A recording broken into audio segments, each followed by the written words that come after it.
What was your favorite song?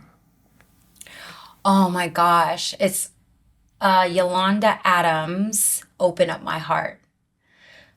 Oh my God. The lyrics in that song resonates with my life so much.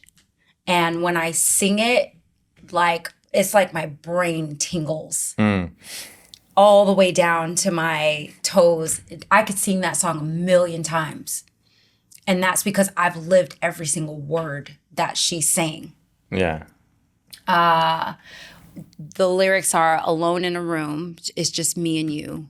I feel so lost and I don't know what to do. So I have to sing it in order to do it. But it's alone in a room. It's just me and you. And I'm so afraid 'cause I don't know what to do. And what if I choose the wrong thing to do? I'm so afraid of disappointing you. So I need to talk to you and ask you for your guidance, especially today when my life is so cloudy. Guide me until I'm sure I open up my heart. Oh, yes. Like, that is every decision that you're making in your life is going to affect something or someone, or it all has a ripple effect. So I'm always questioning, is this the right thing to do? Oh, shit. Okay, wait. Let me think about this. The decisions I make in my life is not just about me. It's about how it's going to affect everybody. My brother, my best friend, my mom, my significant other. I'm always taking into consideration, like, am I choosing the wrong thing or I'm choosing the right thing? Is it selfish? I have to ask loads of questions before I get to an answer. Yeah. But that is my all-time favorite song to sing. It just gets me every time. Like, I was literally trying not to cry because the last time I sang that song was at my grandmother's funeral because she loved hearing me sing that song. I mean, you brought a tear to my eye, so.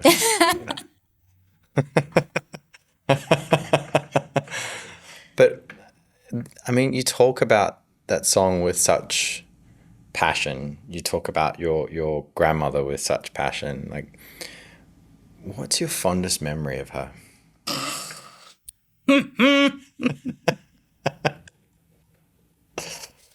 Listen, Keep it clean. my grandmother was a Southern belle, okay? That woman was from the South. She not playing no games with nobody. She was a lady. She was a lady. And she was a sweet, wonderful, soft woman. Yeah. But she'd get in that ass. She would, okay? She was strict.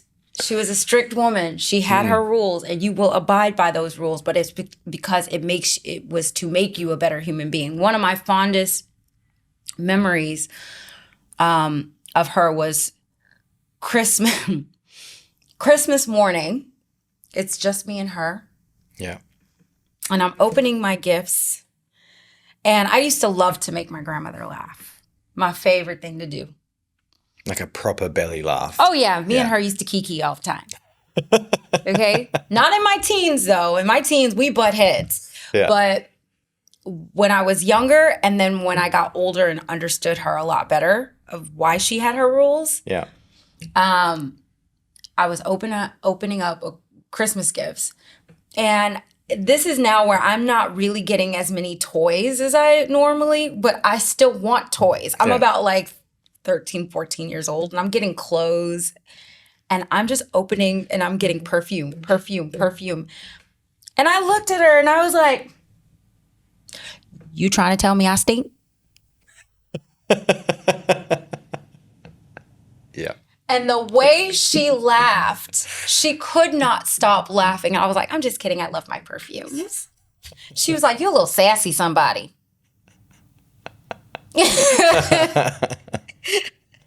We did everything together. One of my favorite things, though, this is like, we watched our soap operas.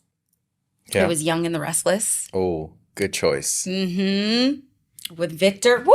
Victor was my favorite character, okay? The way she laid down on the couch, there was always this little gap. Yeah. Between, because my grandmother was tall. She was a tall woman. Yeah. I don't know why I'm not tall, but she was 5'9". And there was always this little space between her legs and the couch. And I remember being little and just crawling into that space and then laying my head. Yeah. And then we're sitting there watching our soap operas together. And she's like, oh, did you see what Victor did? I'm like, I did, Granny. I saw it. What does that mean? She was like, you don't need to know what that means. No, I'll tell you when you get older, but not now. Maybe we should turn it to cartoons. It's getting a little heavy in here. You know, something like that. Yeah. Cooking in the kitchen with her. I mean, I chopped up the vegetables and fruits, but then I'd go outside and play. Just going to church and the smell of her perfume. White Diamonds by Elizabeth Taylor. Yeah. Every time I smell that, I think of her. Diamonds and Emeralds was her favorite of that line. And her cutting on gospel music and us getting ready to go into church. And she knew she looked good, okay? She knew she looked good going into church. She would just be so beautiful because she's like representing herself and our family. And she wanted us to always look our best when going out. And I learned all my fashion from this woman. Everything about being a beautiful woman from her. Wow. She's like, baby, it's a weapon. Sometimes you got to use it.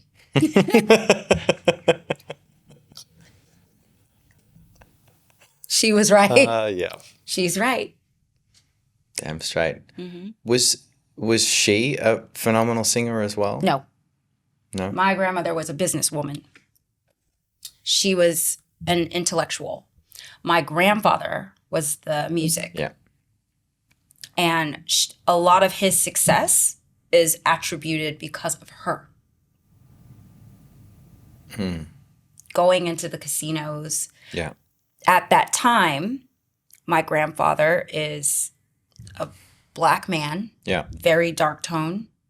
And my grandmother is mixed race. Oh, okay. So she can walk in the front doors of the casinos. Yeah. He couldn't. He couldn't. Because she got mistaken for white. She's blonde hair, hazel eyes. Yeah. She'd dye her hair black or wear a wig because she was black. You know? That's how she looked at herself. Yeah. But when it came to business, she'd take that wig off. Yeah. And she'd become a white woman. Yeah. To get my grandfather into those casinos so that him and the band can play. And negotiated all of their money. She's like, you need to pay them more. Wow. They deserve more. And that's how he got started. A lot of it was because of her. And you got some of those characteristics as well. I do. I very much do. Yeah. Yeah.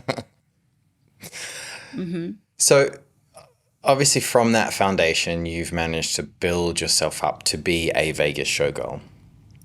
How hard was it getting to that point? Really hard if you have stage fright. I've had the worst stage fright. It was awful. Because it's like I could hear what people were thinking. I could see on their faces what they're thinking. And you have to learn to turn that off not care about what people are thinking because they're probably already thinking the worst of you. You know? Yeah. I don't know. I just felt like I could hear everything. That was like the whole room just sounded like, oh, but I could hear everything that they were saying so clearly. Yeah. You know? How did you deal with the stage fright? After my grandmother's passing, I just didn't care anymore. I realized that she didn't really truly get to do what she wanted to do. My grandmother was a chef, naturally born. Really? She wrote down every single recipe that we all liked. I'm talking about books and books and books of like, Toi really likes this one. She really enjoyed that. Oh, Demetrius hated that. Don't make that one for him. Like notes about each kid, each grandkid, and our favorite, what we liked about it. This was too spicy.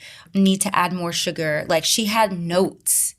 I have a little box at home of my favorite recipes that she made. And there's little notes inside of them with like, oh, Toi really loves this one. Make this one again. Like she could have been a chef. And I know she wanted to do that and have her own cookbook. Yeah. But she was a mother. And then she ended up raising me. And her dreams got put to the side. When you think about that, I went, I don't want that to be me. Yeah. Where I have to put my dreams to the side. I'm getting in my own way. Why do I even care what anybody thinks? These people. I don't care. I do not care anymore. I don't. I genuinely don't. I'm just going to do it. I'm going to do it the way that I want to do it. And it was literally like that. But I had to practice. I had to wean myself into that. So I started with a band and got my voice strong. And then I had to learn the business side of people trying to take advantage of you because I was a very nice person.